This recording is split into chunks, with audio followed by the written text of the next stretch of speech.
E é legal que você já começou com essa mentalidade.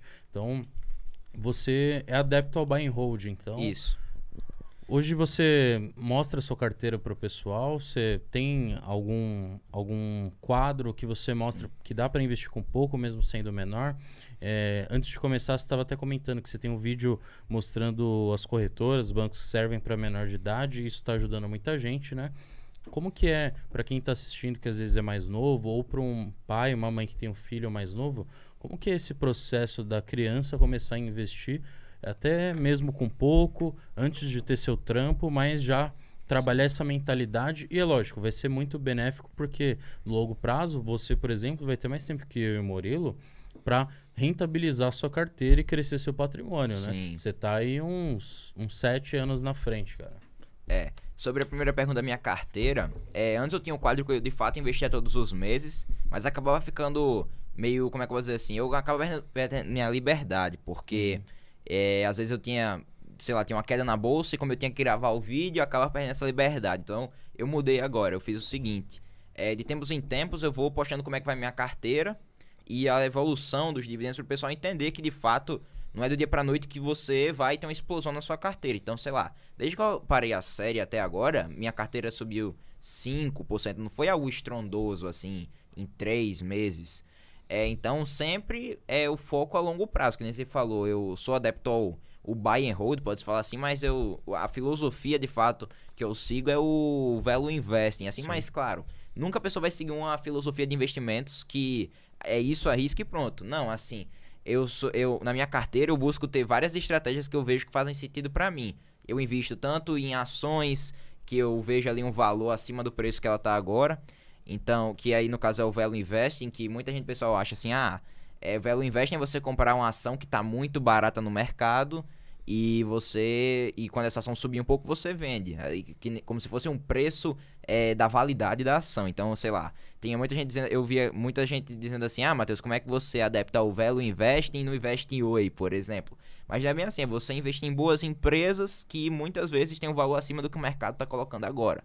Então, por exemplo, é muito melhor, dar um exemplo aqui com o carro. Sei lá, você é uma Mercedes, tende a valer mais, né? Eu acharia que vale mais a pena comprar uma Mercedes a R$1.000 do que, sei lá, do que um Celta 50, assim. Então, dando aqui um exemplo, é muito melhor você pegar algo que pode ser mais caro, mas que a longo prazo vai lhe dar um retorno melhor, que é uma empresa melhor, que vai trazer um retorno melhor pro acionista, do que você pegar uma empresa que é muito barata, que às vezes está em um risco grande, que pode tanto dar um retorno estrondoso para você, como também pode quebrar e levar todo o seu dinheiro embora. Então, eu sou adepto a essa estratégia e gosto Vai muito. mais pela qualidade da empresa. Isso, pela qualidade. O momento da precificação dela ali na bolsa. Exatamente, é levar em consideração o custo-benefício, Isso. basicamente. E também na minha carteira ao mesmo tempo eu tenho uma estratégia, por exemplo, de investir em ETFs, que quando a pessoa investe em ETFs diz assim, não, eu não tô nem aí pro preço, não tô nem aí para analisar ações, para mim o mercado é eficiente e a longo prazo esses ETFs vão me dar um retorno interessante. E assim, no Brasil eu sou value investor, nos Estados Unidos já é outra coisa totalmente diferente. Lá o mercado já é muito mais desenvolvido que o brasileiro e também eu moro no Brasil. Então eu não vou conseguir estudar uma empresa do mesmo jeito no Brasil do que nos Estados Unidos. Por exemplo, eu moro no Nordeste, eu entendo perfeitamente como o M. Dias Branco funciona, passo na frente de centro de distribuição, às vezes que tem lá em Natal. Mas sei lá, na Procter & Gamble, na P&G, eu não vou estar passando na fábrica da P&G lá em Natal. Então assim, eu também busco, quero conhecer bem a empresa que eu invisto na prática, para de fato saber se é um negócio bom ou não. Nos Estados Unidos eu não consigo fazer isso. Então lá eu invisto em ETFs, que são ativos, que aqui basicamente explicando pro pessoal, é um grupo de ações que você compra como um ativo. Então às vezes na maioria das vezes, né? Na maioria das vezes não, todas as vezes esse fundo ele replica um índice de ações, que é uma carteira de ações que tem características em comum, que é uma carteira hipotética, pode-se falar assim.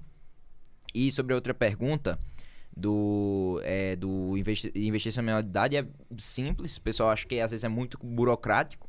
Claro, se a pessoa não tiver ali o acompanhamento dos pais, pode ser burocrático mesmo, mas assim, se você, sei lá, eu já vejo muitas vezes, Matheus, meu pai não quer que eu invista.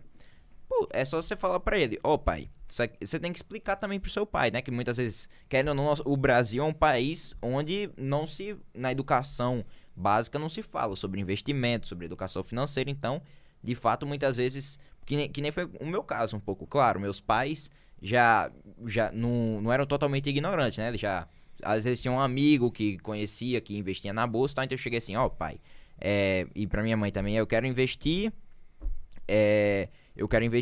aqui, vou fazer isso, isso e isso, os fundos imobiliários funcionam dessa forma, vou pôr meu dinheiro nisso, e a longo prazo pode me trazer um retorno. Você tem que explicar muito bem, porque às vezes você chega assim, ó, pai, eu quero pegar aqui R$500 e pôr na bolsa. Você vai dizer, não, isso aí é um cassino.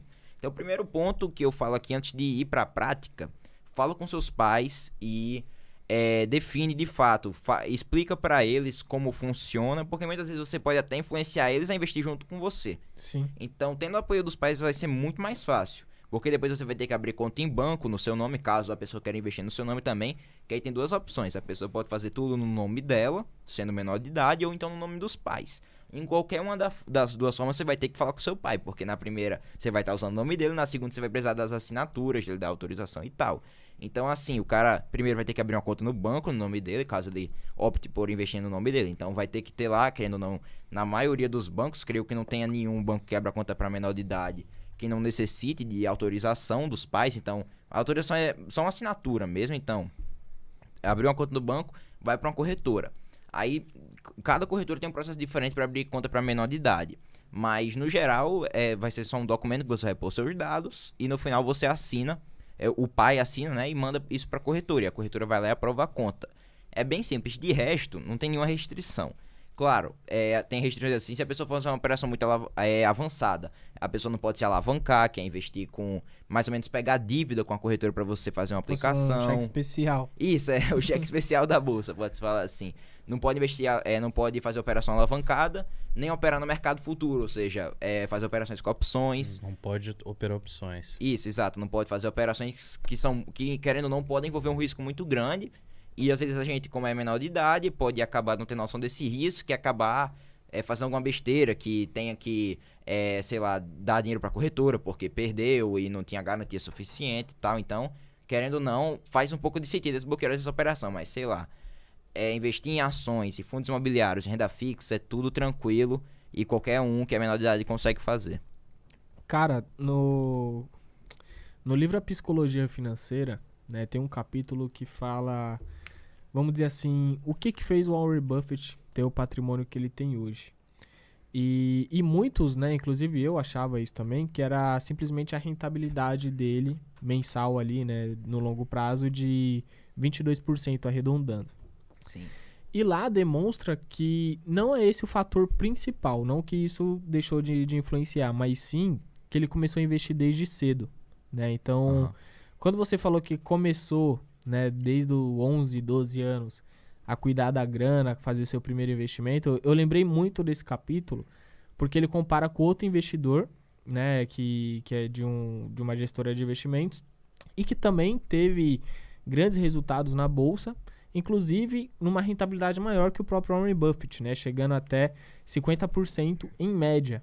Só que a grande diferença é que esse outro investidor começou com 50 anos. Sim, acho que foi o Jim Collins. né? Eu acho que é o Jim Collins. O Jim Collins tem uma rentabilidade por aí, 50, 60%. Isso, exatamente. E aí o fato principal é que o tempo tem um poder maior do que a própria rentabilidade, né? E quando você falou, pô, eu tô começando agora, desde cedo, eu lembrei imediatamente desse capítulo, que eu falo, pô, o trabalho que você tá fazendo hoje, né, pros mais jovens, vamos dizer assim, é espetacular, porque se a criançada começar a ter consciência de saber administrar um bom dinheiro, fazer seu primeiro investimento, a partir do primeiro trampo, não se endividar, né, não se iludir com cartão de crédito, no futuro a própria sociedade brasileira, vamos dizer assim, já vai ser muito melhor, tá ligado? Certeza. Então, tipo, o trabalho que você tá fazendo, junto com outros influenciadores e tudo mais, eu falo que nós estamos trabalhando em conjunto. Sim, com certeza. Não é um contra o outro, eu falo, mano, é todo mundo em conjunto. Da mesma maneira que a gente atinge um público, você atinge outro, o influenciador B atinge outro, e assim vai, porque no final, o que nós temos como missão aqui é deixar a vida do brasileiro mais próspera, vamos dizer dessa maneira, tá ligado?